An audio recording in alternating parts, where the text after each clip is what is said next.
que é o seguinte, que me parece que, não sei se é uma loucura, mas que me parece que os módulos com qual trabalham e que diz respeito a uma formação de, digamos, de uma possibilidade de mudança de um regime representativo para um regime estético na relação com os espectadores, tem uma relação direta, por exemplo, com a contracultura não somente americana, mas de todos os deslocados, dos quais, por exemplo, um grande exemplo é o Hélio de Sica. Faço um exemplo que me parece que, por exemplo, quando o Hélio começa a elaborar as obras de dispositivos sem obra, sem objeto, ele está escrevendo módulos de jogo que outros vão jogar. E é exatamente o que o Boal faz. Propor um processo no lugar da obra com um interesse, digamos, de muito mais priorizar a relação que a obra vai provocar nos jogadores futuros do que no projeto inicial do artista, que passa em um segundo plano. E eu tô dizendo isso porque vou fazer também, porque todo mundo fez isso, eu achei bonitinho. Eu também preciso realmente agradecer o convite. Agradecer vocês que estão aqui nesse horário, já hora de almoço, para assim, me escutar. Eu sinto uma necessidade então de dizer um pequeno vínculo, porque na verdade se eu fosse contar tudo ficaria muito patético, porque o Boal para mim foi como se eu tivesse encontrado Jesus, porque mudou minha vida completamente. Se eu não tivesse encontrado o Boal, a minha vida seria completamente outra, diferente. Não posso contar tudo agora, senão enfim, não sei nem se é interessante. Mas eu quero dizer só uma coisinha pequena. Em 1993, eu era bailarina, fazia parte de uma companhia de teatro-dança. E eu ganhei uma bolsa da Comunidade Europeia Italiana para ir na França trabalhar com a Ariane Nuschkin. E ela me disse, quando eu cheguei lá, depois de alguns dias, ela me disse: olha, eu tenho que fazer uma viagem, eu vou para o Brasil, você se vira aí. Aí eu fui viajar. E eu caí numa oficina do Arco-Íris do Desejo, do Augusto Boal, e eu não tinha a menor ideia de quem fosse Boal, nem de que fosse o Arco-Íris do Desejo, nem de que fosse o Brasil. A primeira vez que eu tinha ouvido falar do Brasil era aquela vez que eu alguns dias antes. Eu fiz essa oficina e naquela época me pareceu um método, por ser o Arco-Íris, muito interessante para ensaio de atores. Talvez eu estivesse gestando a minha transformação em diretora teatral, que depois eu me tornei isso. E aí eu parti, igual me disse, vai no 93, vai para o festival no Rio de Janeiro. Eu falei, não, Brasil não é muito longe. Mas eu fui. E quando eu cheguei aqui, eu reparei numa coisa que realmente me deixou chocada, e me lembro muito bem, que era a plateia do CCBB. Porque você está acostumado a ver pessoas sentadas na plateia do teatro meio assim, ou assim, ou assim, ou até mesmo dormindo, né?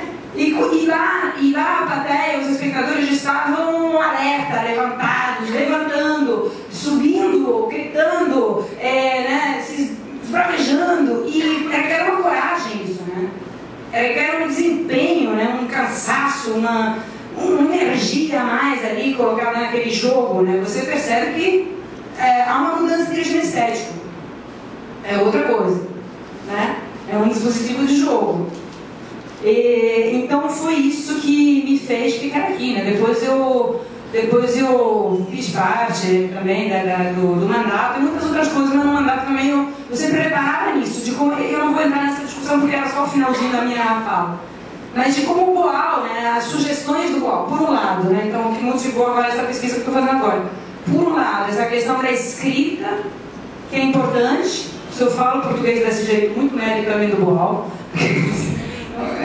Eu acho que ele me ensinou muito também. A escrita, o cuidado com a língua. Alguém disse, o Zeca disse isso antes, né? Então, por quê? Que quando vocês vão ver os diários do Hélio de Sica que estão depositados na Enciclopédia da Cultural, vocês percebem que em ausência de obra é muito importante para o Hélio descrever perfeitamente o dispositivo do jogo.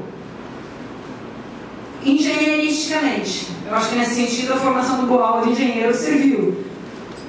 Porque é extremamente importante passar, multiplicar, transferir os meios de produção daquela obra para jogadores futuros, distantes, traduzidos, deslocados. Não há, isso é uma coisa que me interessa muito. A outra questão que me interessa muito é o fazer do Boal, que aí não vou entrar nessa polêmica, mas que eu vi muito interessada na questão do corpo utópico do jogador-espectador. né? Eu fico pensando assim, a transferência que o Elliot Siga faz, bem em 71, na década de 70, entre a ideia de espectador e a ideia de participador, que iguala, né, todos os participantes da experiência estética. Eu sempre vi também isso muito presente no Boal, né? Ou seja, de que houvesse um investimento corporal, físico, né, nessa estética que ele estava propondo, seja por parte dos atores como por parte dos espectadores. Agora então eu vou começar, vou ler, senão vou ser caótica. Tá? A pergunta que eu me coloquei aqui seria sobre o uso do teatro. Para que serve o teatro?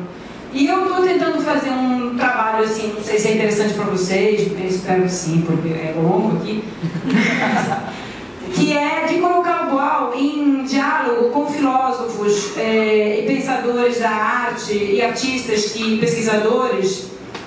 Eu acho que ele, especialmente, foi todas essas coisas juntos, todas essas coisas juntos. Eu acho que qualquer artista poderia ser isso, alguém que pensa artisticamente a arte, com os quais eu acho que tem uma certa relação. Então, às vezes eu falo do Boal, outras vezes eu falo de outras coisas para acompanhar, digamos, para recriar o diálogo, que mesmo que não tenha sido um diálogo direto, eu não vou afirmar que o Boal conheceu o Foucault, mas eu acho que as coisas que o Boal afirma na década de 70 tem muito a ver com coisas que o Foucault afirma na década de 70.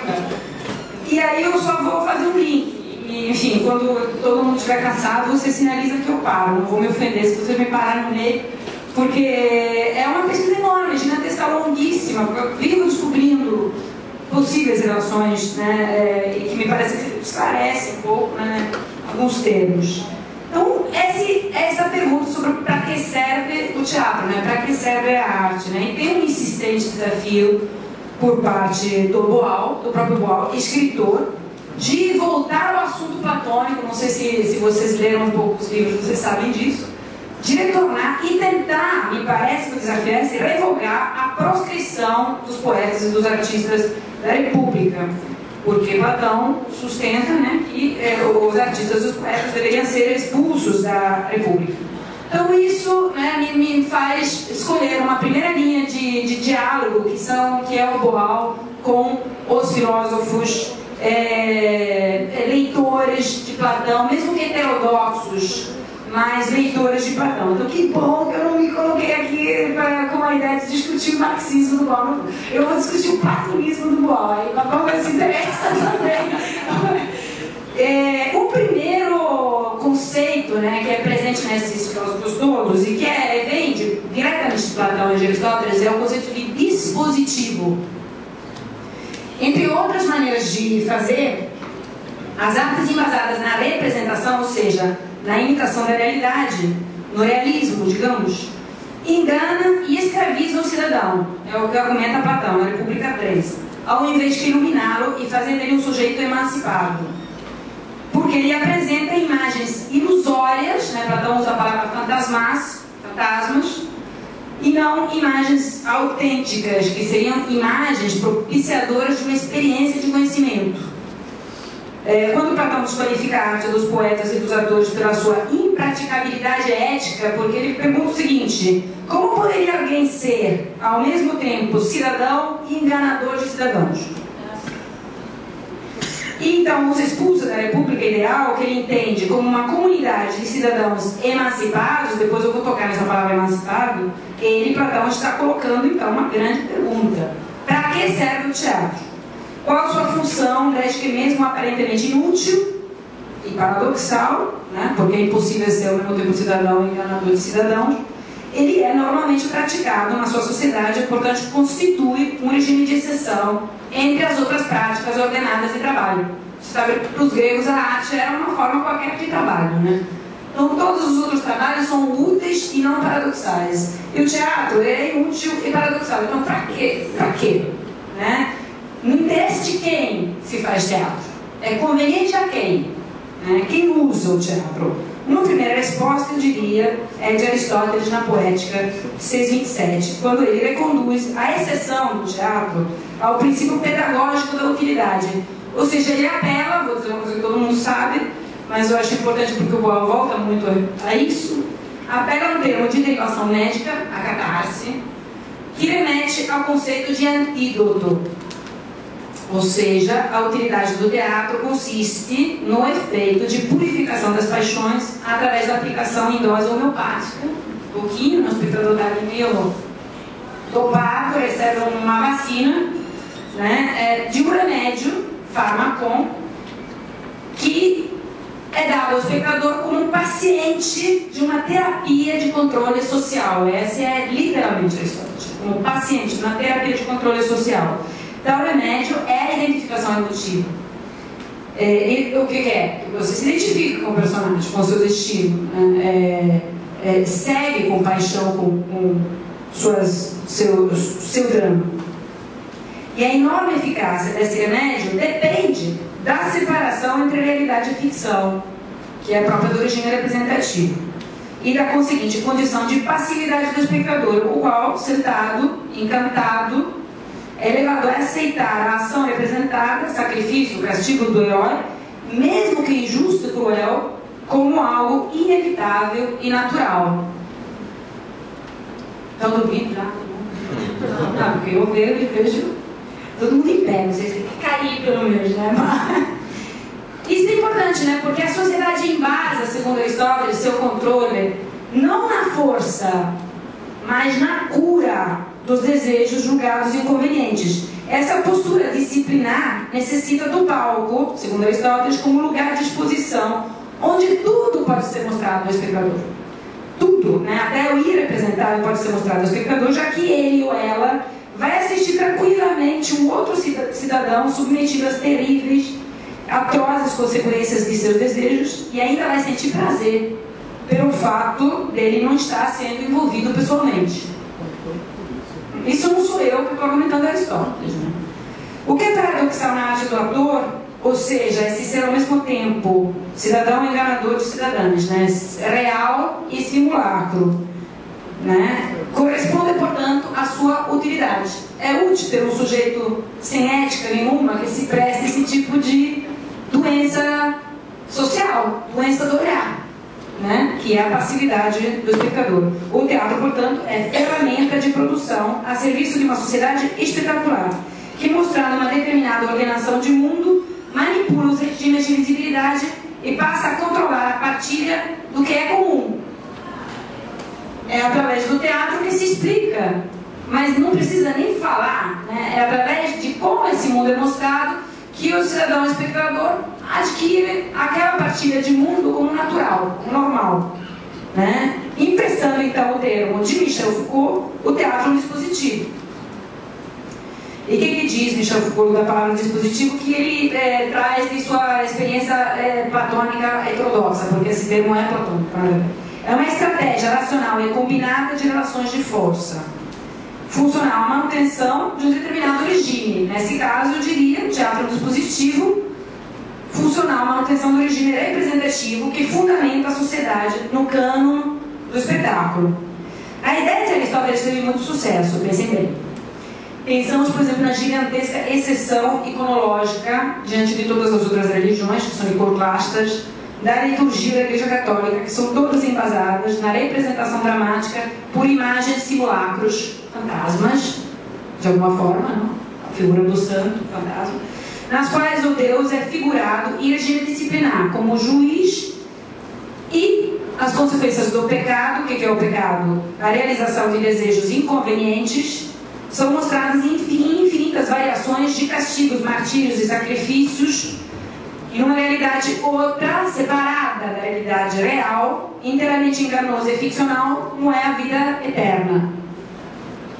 Não por acaso, é citando a crítica do filósofo alemão Feuerbach, anterior a Marx. Não vou falar de Marx, não, só de Feuerbach.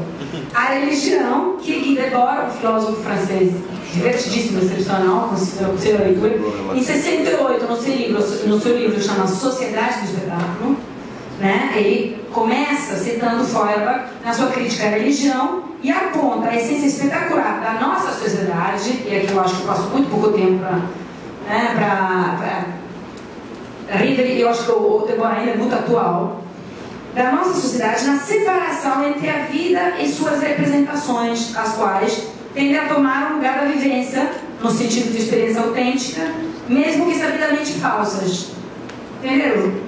Então, o que acontece? Antes dele, né, a gente tinha essa leitura pelo Theodor Adorno, quando ele alertava, na década de 50, chegado nos Estados Unidos, né, quanto ao uso das artes miméticas como cinema, televisão e até mesmo o teatro, né, o teatro da Broadway, o teatro de mercado, uso pelos regimes totalitários, onde ele, Adorno, escreve, seja o fascismo como a indústria cultural. Né? E ele então apontava, né, as artes miméticas, ou seja, esse uso, inclusive do teatro, como um sono induzido, um sono sem sonhos, induzido socialmente para fazer da multidão de trabalhadores uma massa de consumidoras de felicidades falsas, ilusórias, enquanto a própria vida do trabalhador permanece inalcançável no mundo real. Percebe como funciona? A pessoa começa a investir na mudança ficcional. Desiste de investir na mudança na vida, né? Na existência. Entre outros simulacros, a arte, então, e o teatro, realizada como mais uma mercadoria na sociedade do espetáculo, segundo Debord, se esvazia de qualquer conteúdo teleológico, ou seja, uma outra finalidade que não seja a serviço da indústria cultural, e produz experiências estéticas cada vez mais opressoras. Por isso que eu acho que a gente não está muito fora da sociedade do espetáculo, ainda estamos plenamente em sociedade do espetáculo, e talvez a gente teria que refletir quando a sociedade do espetáculo invadiu meios de autoencenação como celular, Facebook, selfies, né? E acabou o tempo. Tiraram meu microfone. Oi? O paradoxo da condição do espectador, nesse caso, né, eu acho que tem uma linha contínua, é que mais ele contempla, menos ele sabe e menos ele é. Concorda? Por esse ponto de vista, mais ele se autoencena, menos ele sabe e menos ele é. Né?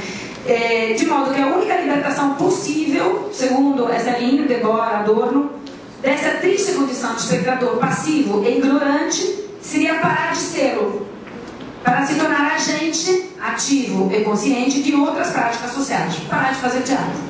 Acho que é algo que ao Boal também ocorreu de pensar, né? Não fazer mais teatro. Se o teatro é um dispositivo de servidão, de assujeitamento. Por isso Platão, e vou fechar com ele, desejava substituir a comunidade ignorante do teatro, onde alguns contemplam outros que sofrem sem agir, por outra comunidade, que ele chamava de uma comunidade emancipada, em que todos os cidadãos se reconhecem como coletivo, analisam e compreendem a sua situação e buscam transformá-la para o bem comum. E ele chama isso de uma comunidade emancipada. Interessante, né? Porque é um tema que é muito presente, né? Que a gente precisa pensar nisso.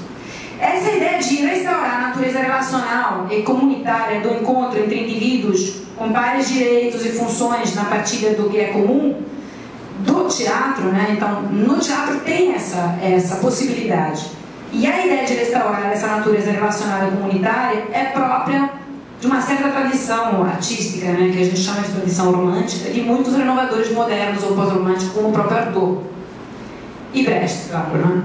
O sonho de Artaud para um teatro sem espectadores não é auspício de uma plateia de cadeiras vazias, mas sim um auspício de uma outra relação estética, de uma outra fruição na qual o espectador não seja somente um voyeur passivo, paciente de uma terapia de controle social, mas ao contrário, seja um participador ativo, vivo, como no ritual ou como nos jogos, dos quais nenhum sujeito presente é excluído da vivência performática, que por sua vez coincide com um ato criativo. Concorda?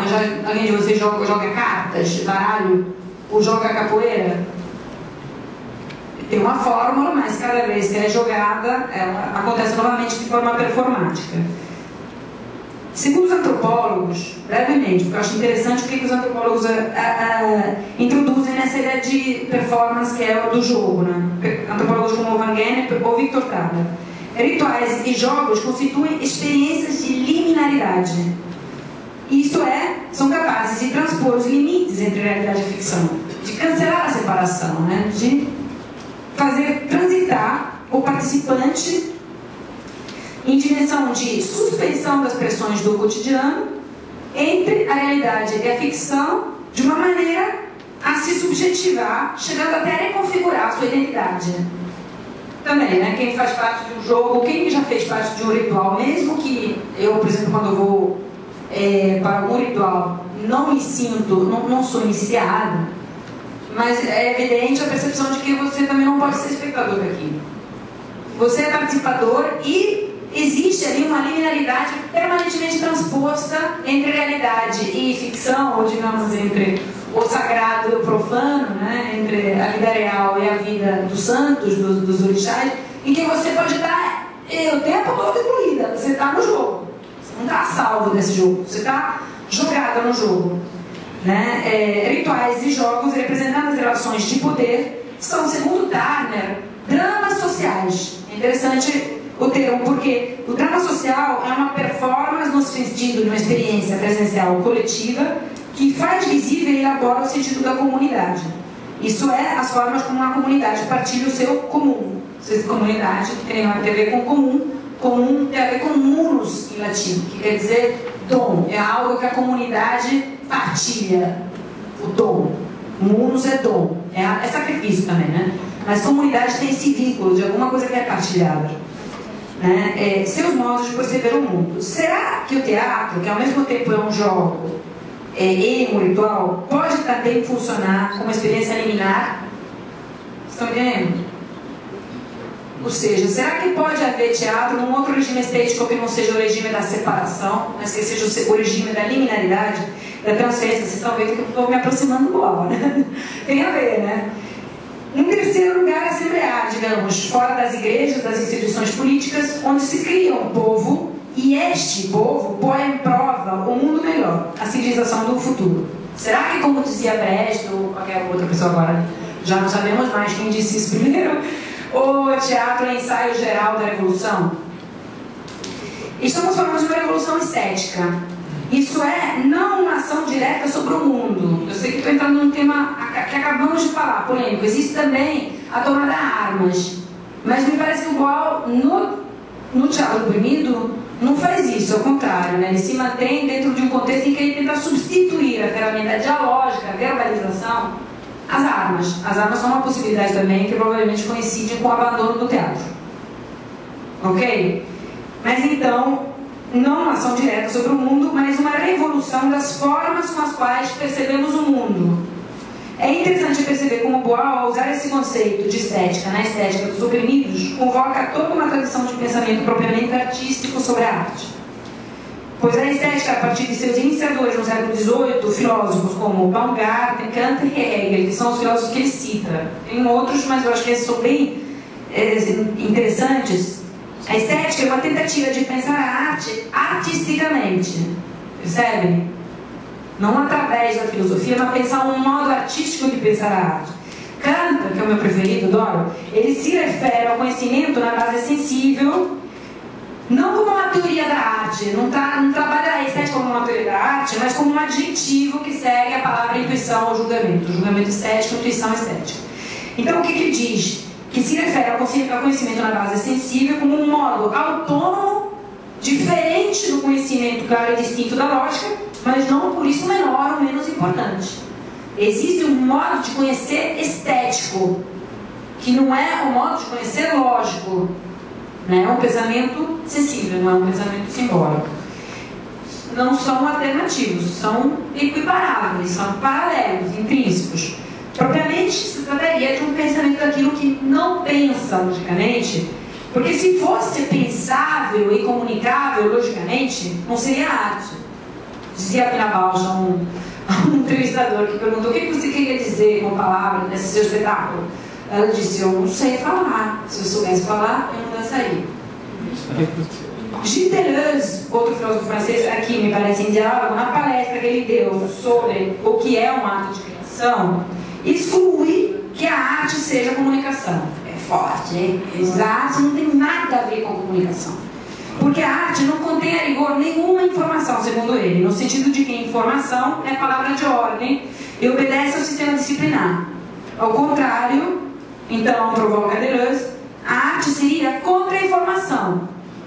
seria uma tática criativa de resistência a macrosistemas hegemônicos de instruções, um dos quais, por exemplo, nós conhecemos como mídia. A mídia vive mandando, né? Consome isso, ainda não comprou isso, compra isso, faz aquilo, acredita aqui, né? Então, a arte poderia ser, segundo Deleuze, numa provocação do Deleuze, uma contra-informação, um boicote. É um ponto que Deleuze tem em comum com Boal. Quem leu a Estética do Oprimido sabe que esse ponto é constante, né? De que modo que a arte é uma contra-informação, né? Ela se opõe à mídia. Criar artes ou filosofia, qualquer outra coisa, arquitetura, criar é pensar soluções alternativas através de técnicas de pensamento que resistem a qualquer lógica pré-instruída, a qualquer formatação do pensamento. Mesmo que o nosso cérebro seja invadido permanentemente por instruções e informações desde as primordiais sinapses, a arte e a filosofia demonstram que podemos escapar aos estereótipos de entretenimento e aos decalques da pseudocultura propagadas e multiplicadas pela mídia. Né? É um pouco o ponto do Boal. A palavra resistência, para dizer criação, aponta para uma abertura de um campo magnético entre potência e potência de não. Vou explicar isso. Caso contrário, a criação, ou seja, se a potência fosse somente potência de sim, né, a criação não passaria de uma execução de instruções. Concorda? O filósofo italiano agora, Giorgio Agamben, comentando a palestra do Deleuze, lembra que a potência para os gregos não coincidia com energia. A energia é a potência em ato, em obra. Agora o que acontece? O fogo pode somente arder, enquanto o homem pode agir como não agir. E esse seu gesto de suspensão da potência o emancipa da utilidade, da lei da utilidade, da obrigação à utilidade. E se configura, portanto, como resistência, enquanto resistência é política. Por exemplo, nós opomos à greve a ordem econômica do trabalho, a qual obriga a ação compulsiva, especialmente em nosso tempo de flexibilidade de mercado. Mas nós podemos não. Podemos e por isso podemos não. Estão entendendo? Podemos não. O gesto da arte, por exemplo, é inoperoso, ou seja, se recusa a utilidade. Não é? Serve para lá. Se recusa, não somente do Chambre, Guimeira. Toda a arte não serve para nada a rigor, né? Se recusa a utilidade. Em isso se diferencia do gesto do trabalho, que é especificamente útil. E Aristóteles diria que por isso é um regime de exceção, porque é uma prática desalienada de funções específicas. Mas mesmo assim, o gesto da arte mantém a sua potência como princípio ativo de resistência a uma praça social vigente. Então, agora eu vou dizer que a arte poderia ser um mais dispositivo. Pois bem, quais experiências de resistência a arte pode proporcionar? Vou fazer alguns exemplos, tá? Brecht, que é um outro cara que se comporta muito como Boal, até porque Brecht também viajou a vida inteira, né? Estava muito deslocado. Então, a sua transferência de energia em obra é limitada. Porque ele não conseguiu realizar muitas obras, mas ele escrevia. O que ele escreve? Dispositivos para mudanças de regime estético, para modificar o espectador. Daquele espectador quase dormindo para o espectador. Como é que eu consigo isso? Né? Quais são os métodos? Né? Então ele intervém no debate sobre a utilidade da arte, especialmente do teatro, abrindo o caminho, como já foi falado, para as ideias do Boal. Eu acho que tem um diálogo aqui muito forte, eu só vou tocar alguns pontos. Se é por meio da identificação emotiva que o espectador aceita o drama do herói como natural, Brecht então sugere ao ator empregar recursos cênicos que suspenda, interrompa a ilusão. O que ele está dizendo? Utiliza a potência de não, porque você tem a potência de sim, de iludir, de encantar. Estamos falando dos recursos que Brecht propõe aos seus atores. Recursos, então, que rendam a representação e seus poderes inoperosa, inútil. Percebem? O espectador resistiria ao estado de encantamento, passaria a estranhar aquele drama e analisar de quais maneiras seria remediável. O espectador, diante da potência de não, ele começa a estranhar, a achar que aquilo ali que está sendo apresentado não é natural. Boal propõe o rodízio do personagem. personagem entre atores. O que chama de função coringa na época do teatro de arena. É um dispositivo, percebe? Um antidispositivo, na verdade. É um meio, né? Para transformar a experiência do espectador. É uma técnica de interrupção da ilusão. Mas, sucessivamente, no Teatro Fórum, o surgimento do coringa, como nós o conhecemos, propõe uma mudança radical de tarefas para o ator, assim como para o espectador. A mudança de tarefas para o ator envolve necessariamente uma mudança radical de tarefas para o espectador. Os dois adentram voluntariamente, o espectador também, né? Há sempre uma voluntariedade, é explicado, adentram voluntariamente num regime estético esvaziado das anteriores expectativas, inclusive sendo o espectador informado que o final apresentado não é o único possível e que poderá ser modificado. Isso é verbalizado no fórum, né? Pelo coringa antes de entrar no jogo. Livre de personagem apresentado como um mediador meta-teatral ao público que concorda em participar do jogo, o ator é superativado em sua presença performática. Porque eu digo superativado no sentido que vocês todos são coringas, sabem que esforço que é. É superativado. Ou seja, ele não desiste de algo, ele soma algo, né? Ele tem que fazer mais alguma coisa. Né? É superativado em sua presença performática. Isso é presente naquele encontro irrepetível. Você não vai coringar uma peça hoje e amanhã da mesma forma, é possível. Assim como o Iluminado de Platão e de Matrix, vocês lembram do Neo, que é exatamente o Iluminado de Platão, que entra e sai da caverna tentando despertar os outros de seu encantamento de espectadores, né, no mito da caverna, os cidadãos estavam sentados como espectadores dentro do cinema, encantados e impossibilitados de perceber que estão sujeitos a um simulacro. Né? Assim como o Iluminado de Platão, que tenta desvendar os simulacros e fazer com que a verdade se desvele, ele transpõe o limiar entre ficção e realidade. Ele, o coringa, né? Transpõe o limiar entre ficção e realidade, até mesmo fisicamente, atravessando e anulando o tempo todo essa separação entre palco e plateia. Há um deslocamento físico ali. Primeiro do espectador, do coringa, e sucessivamente o espectador, que ao entrar em cena, torna-se espectador e só é coautor daquela situação em que ele vivencia uma experiência performática. Pois enquanto existe combate o mal-estar das coisas no mundo ficcional, ele possivelmente se dá conta de que é capaz de combater o mal-estar das coisas no mundo real também. Percebem de que sentido que eu quero aplicar essa ideia da linearidade? É um ensaio, né, do possível. Transformando, ele se transforma. É o que o Boal repete o tempo todo. Agora, a verbalização coletiva da verdade, entendida como luta contra a mentira, contra a ilusão, a enganação, a manipulação, é a experiência estética autêntica que redime, segundo Boal, a arte da prescrição platônica. É preciso coragem ao espectador que adentra simultaneamente dois planos de existência, eu e outro, real e ficcional, e revela-se para a comunidade sem ser por isso assujeitado. Ele não se dobra à frente da comunidade, ao contrário, ele se subjetiva à frente da comunidade. O ato de falar tudo francamente, na palavra grega paresia, que Michel Foucault, no último curso dele no Colégio de França, chama O Governo de Si e dos Outros, identifica como gesto fundador da política. Ele diz que a paresia é o gesto fundador da política. O que é a paresia? É a fala franca, é o falar tudo a todos, sem o qual não há democracia.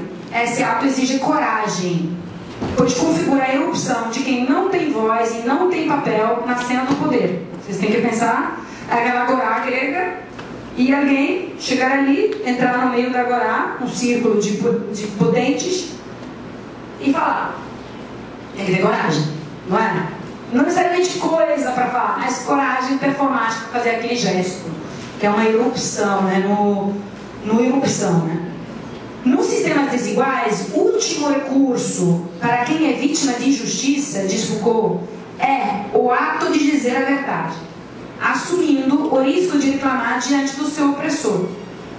Mas você não pode mais nada, ainda assim você ainda pode falar.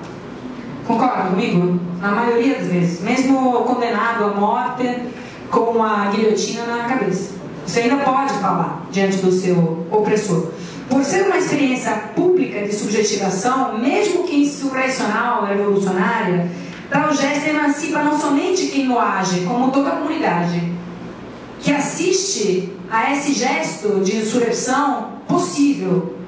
Percebe? Pois revela e põe à prova as condições vigentes e a partida do poder existente, fazendo com que a comunidade requalifique aquele espaço público como lugar comum. Agora vou trabalhar essa diferença entre público e comum, né? Aquele espaço público que não é um espaço de ninguém, é um lugar comum, que pode ser transformado por quem vive nele. Vocês lembram a fala do Boal de que o cidadão não é quem vive em sociedade, mas quem a transforma, né? Então, essa reconfiguração do espaço me parece muito importante. E continua Foucault no livro, que é grande, é alto, né? Mas enfim, na Assembleia da Polis grega, regida pelo princípio da isonomia, que era igual direito à fala, sem heróis e sem delegados, porque igual direito à fala quer dizer que não havia delegados.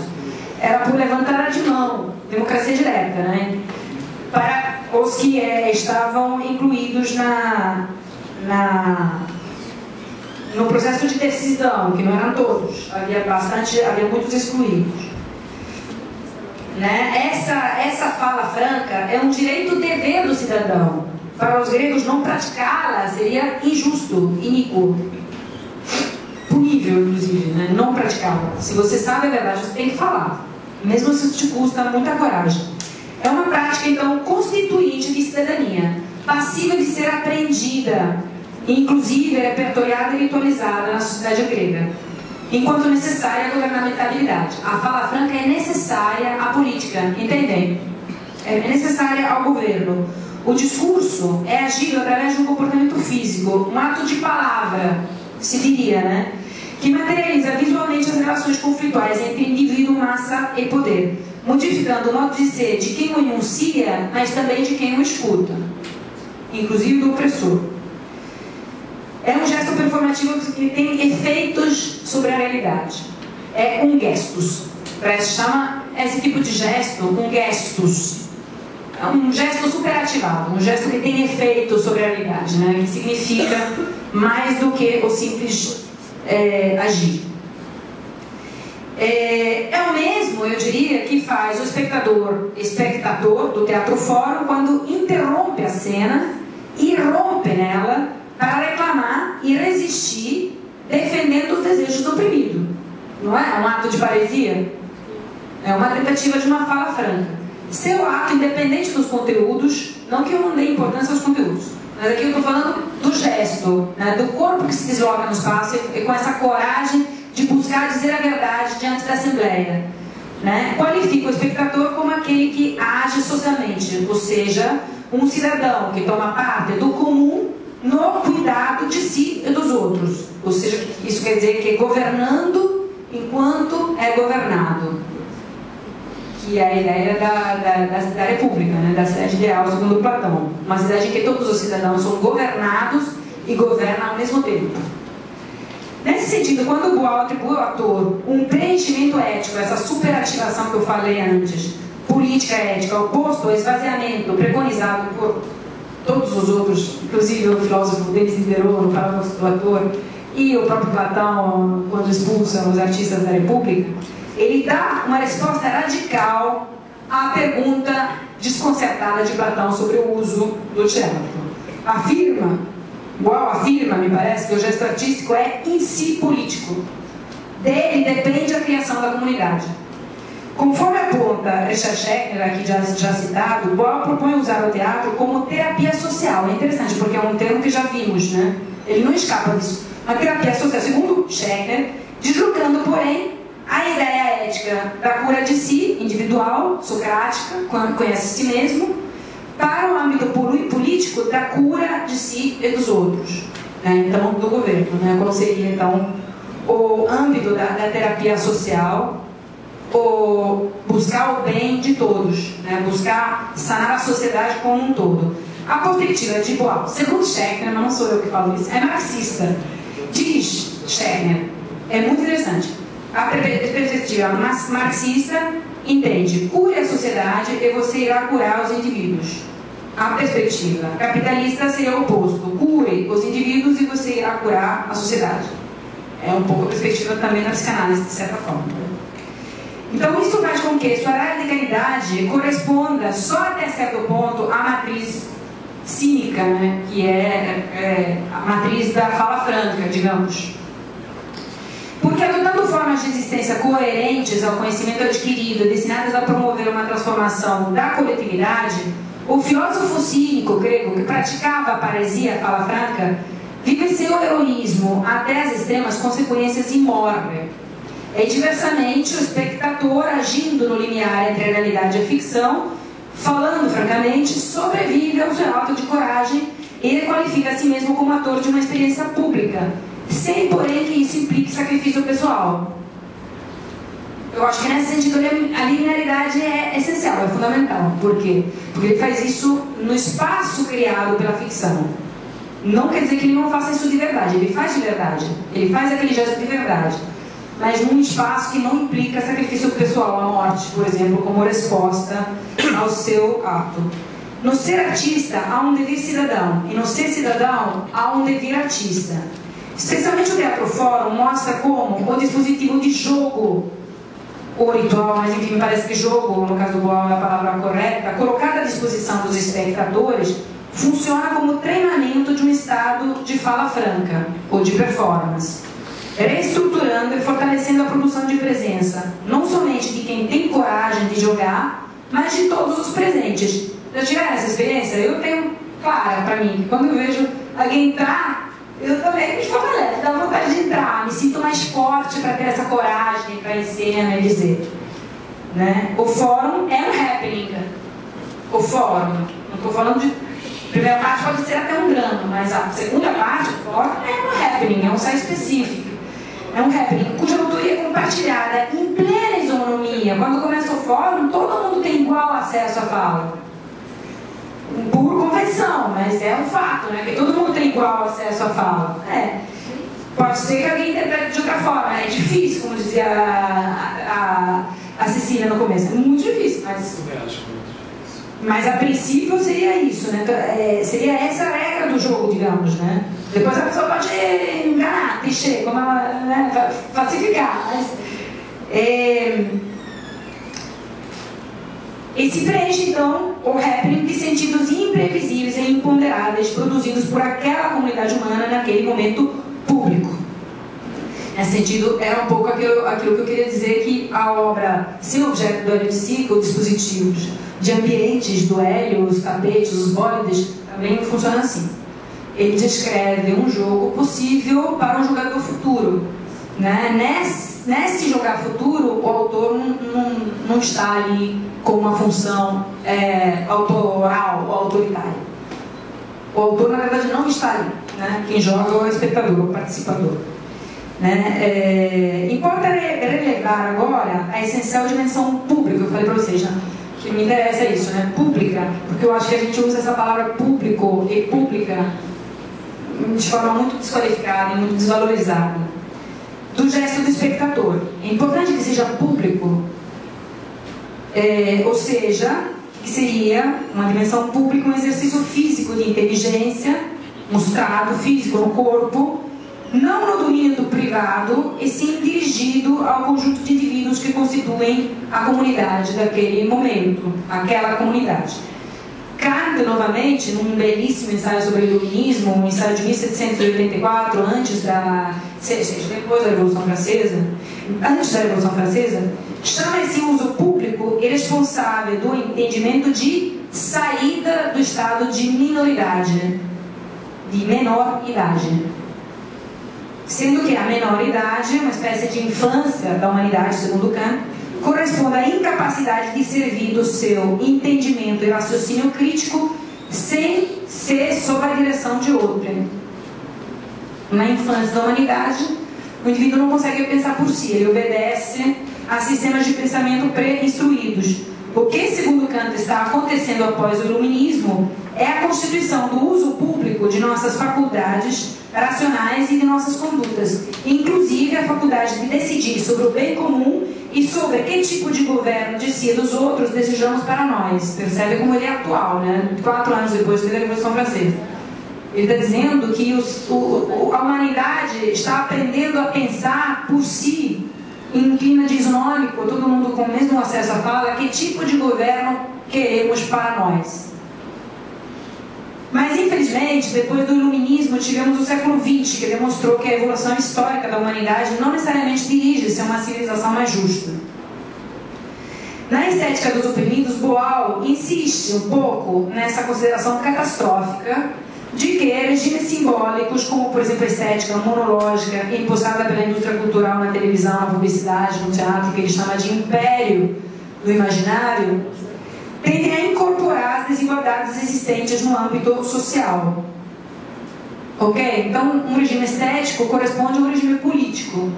Se nós estamos sujeitos ao império do imaginário, isso quer dizer que mesmo que aparentemente emancipados e livres, na verdade nós estamos sujeitos a um império de poder também. Não somos livres. Sendo assim, é todo um sistema estético político, e não somente a mímesis e a representação, que é uma das ferramentas que precisa ser questionado. É todo um regime que precisa ser questionado. Um regime de visibilidade.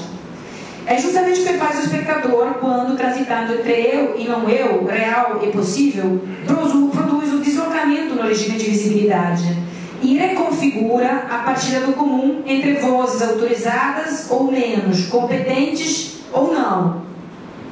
Não é?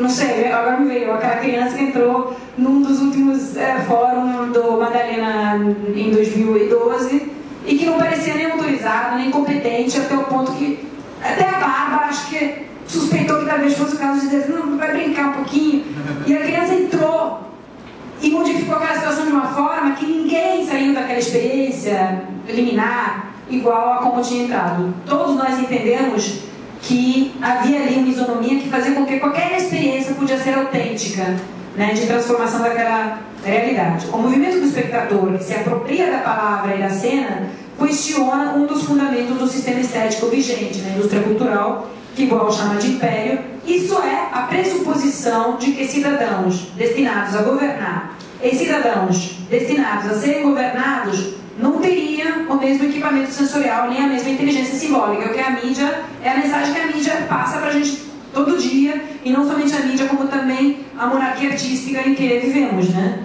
Há alguém que pode falar que é artista, que tem talento, que tem capacidade de criação, que tem voz, que tem fala, que tem nome, e outros que não. É um pouco a diferença entre quem pode governar e quem deve ser governado. É uma separação.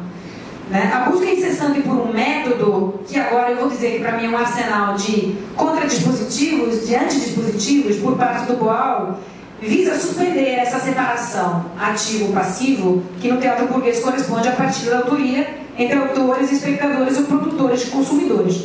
Suas inovações técnicas são práticas empíricas, que visam subtrair a arte do âmbito da mercadoria, ou do trabalho útil, digamos, né? E devolvê-lo ao âmbito da palavra, não no sentido convencional, mas no sentido de comunicação expandida às dimensões visuais, plásticas, tátil e auditiva. Palavra como potencial escrita do mundo, a qual todo cidadão igualmente tem direito. Nesse sentido, eu tenho a minha radicalidade de entender que o Boal é pós-dramático desde sempre. Me parece que ele está em pleno direito dentro de um contexto de regime estético e não representativo, pelas modificações que ele faz, que são fundamentais, mesmo ficando no palco italiano. Não é a coisa mais importante, né? O Brecht fez tudo o que ele fez no palco italiano. Ou seja, não sei se me fiz entender, né? Assim, a coisa mais interessante é a mudança de regime estético, não necessariamente de espaço físico, né? O que embasa, estou terminando, sou muito paciente, o que embasa o nosso tópico do Boal é uma visão dialética do mundo, liminar do mundo, em movimento constante, em que qualquer indivíduo pode escrever a história. Percebem? Um indivíduo, então, que já saiu do estado de minoridade, né? Que é capaz de reconhecer a si mesmo e aos outros num governo possível, numa comunidade que pode ser transformada, que pode ser reescrita, por isso eu acho a centralidade da palavra. Porque cabe notar que ao longo de todo o seu percurso político-teatral, aqui eu queria pegar uma coisa que a gente discutiu, o Julian estava num dos nossos encontros de estética, né? Me parece que o Boal, ao longo de todo o seu percurso político-teatral, se mantém atento a não abastecer o sistema dominante, interrompendo constantemente, seja a sua possível integração como indivíduo artista, intelectual, detentor de fama, de direitos autorais, e seja a abdução das técnicas pelo aparelho repressor, como no caso do teatro do oprimido virar produto contratado por empresas e commodities da indústria cultural. Como aponta Walter Benjamin no ensaio Autor como Produtor, para manter a arte como arma na luta contra a opressão, para impedir que entre a serviço dos regimes de consciência totalitários, não basta liberar e multiplicar os meios de produção, é preciso refuncionalizá-los, desnaturalizá-los. Então qualquer recurso, por isso que eu digo, me parece que o Boal é um proto-pós-dramático desde sempre. Qualquer recurso, né, na estética do oprimido, nas técnicas que eu conheço, que vocês conhecem melhor que eu, objeto físico, sonoro, imagens, dados estatísticos, slogans, provérbios, lendas, histórias, tradições, danças, cantos, qualquer recurso, até mesmo o ator, com seu repertório gestual e verbal, pode se tornar material para estimular um novo regime estético, desde o momento, e essa é a responsabilidade do ator, que é desnaturalizado, isso é, analisado no contexto de opressão que simboliza ou produz. Qualquer espaço, praça, rua, salão de igreja, escola, hospital, psiquiatra, sindicato, até mesmo teatro, copiando a brincadeira do Boal, não tem graça de estar por mim, mas enfim, pode se tornar lugar de um novo regime estético, desde que sejam suspendidas as normas de conduta. É isso, o palco não serve. O que realmente impede é a separação entre palco e plateia. Isso é um regime estético, uma vontade dos artistas. Me desculpe eu falar isso, mas eu acho que a gente tem que assumir nossas vontades. Se você manter o espectador fora do campo da criação, é porque é uma tua vontade fazer assim. Não é? Manter essa separação, no sentido do artista. Né? Desde que sejam então suspendidas as normas de conduta ali aplicadas como dispositivos de manutenção da vigilância, do controle da opressão e da autoria artística. Então, é por isso que eu citei aquela questão da criação como resistência, como potência de não. Percebe? Potência de não, de renunciar às forças, aos encantos, né, do teatro. A produção dentro da cartografia oficial dos espaços de outro território humano, de outro espaço, de outra zona autônoma permanente, como diziam os situacionistas, ou até mesmo históricos interessantíssimos como o Lefebvre, né? Mesmo que seja um espaço temporário e efêmero, como aquele território magnético que se cria durante o espetáculo de forma, que é um território isonômico, é temporário e é efêmero. No legislativo, por exemplo, mas é funcional, ele funciona. Quando termina, acabou. Né? Ele acabou essa sua potência, mas essa produção, né, de espaço embasado em características ideais de convivência, tal como isonomia, acessibilidade e livre expressão de desejos, parece constituir uma concreta estratégia de resistência e de invenção de um outro mundo. Não, porém, um mundo imaginário e falsário, enganoso,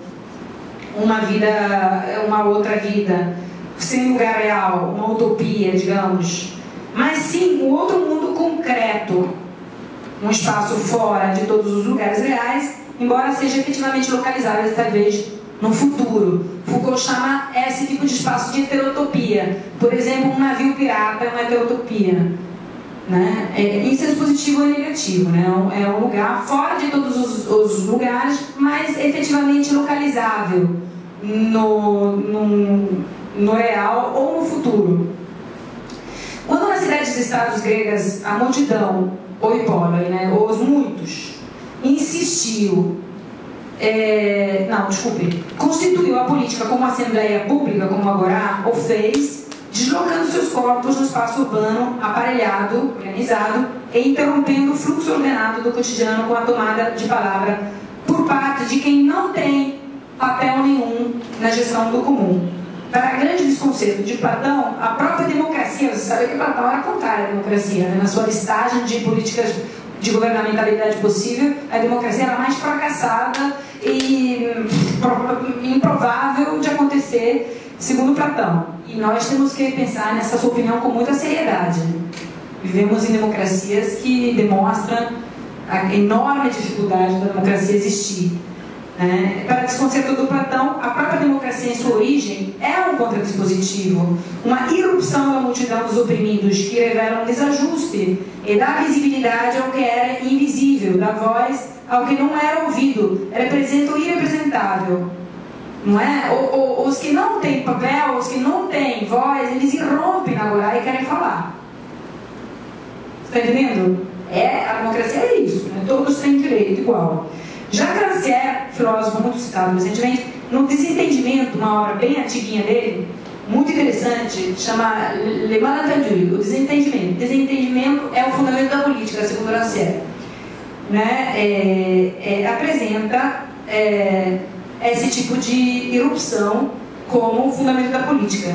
E reformulando a pergunta clássica sobre a possibilidade do oprimido falar, a pergunta de Gramsci, da Gayatri Spivak, eles usam outros termos, subalterno, mas é oprimido, né? A possibilidade do oprimido falar, né? O Rancière coloca que parece mais interessante indagar de que modo que o oprimido ou o subalterno pode vir a ser ouvido, percebem? Porque a questão do oprimido falar é a fala franca. Agora a questão do oprimido vir a ser ouvido é o fundamento da democracia. Se não há esse espaço, essa heterotopia em que todos podem ser ouvidos, não há democracia. A resposta de Rancière diz respeito à reintrodução da dimensão política no espaço público, a partir da irrupção dos que não têm parte no espaço comum. Já falei isso. Deslocamento físico que por si só desvela a pura contingência de qualquer ordem social e denuncia a ausência de qualquer fundamento para a opressão de um ser humano pelo outro, dominação de uma classe sobre a outra. É a verdade que irrompe na cena pública colocando todos em estado de alerta e em movimento, porque subverte discursos hegemônicos estabelecidos, instruídos e visualiza fisicamente as relações de poder. No penúltimo livro dele, Espectador Emancipado, Rancière reconhece nesse deslocamento de corpos e derrubada da distribuição convencional de lugares que ocorre quando o subalterno toma a palavra e exige ser ouvidos na Assembleia Pública, assim como no teatro, mais do que uma aventura intelectual. É mais do que uma aventura intelectual. Vou citar o Rancière, a demanda, no sentido de uma insistência pública, de que o teatro alcance com sua essência a reunião de uma comunidade. Estou tentando fechar, né? Tal potência de criação do comum, um território autônomo, mesmo que temporário, onde todas as vozes podem ser ouvidas e todos os corpos serem representados como atores e autores de sua própria história, instituiria um novo estágio de igualdade, onde, cito Rancière, os diferentes tipos de espetáculos se traduziriam uns nos outros, demandando espectadores que são intérpretes ativos, se apropriando das histórias e escrevem suas próprias histórias a partir daquelas.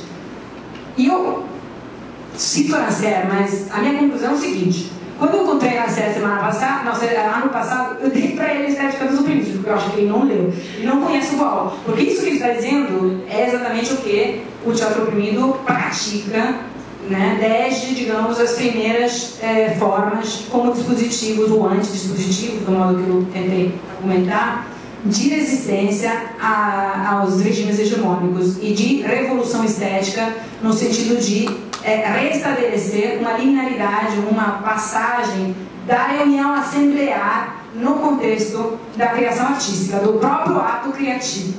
Era isso.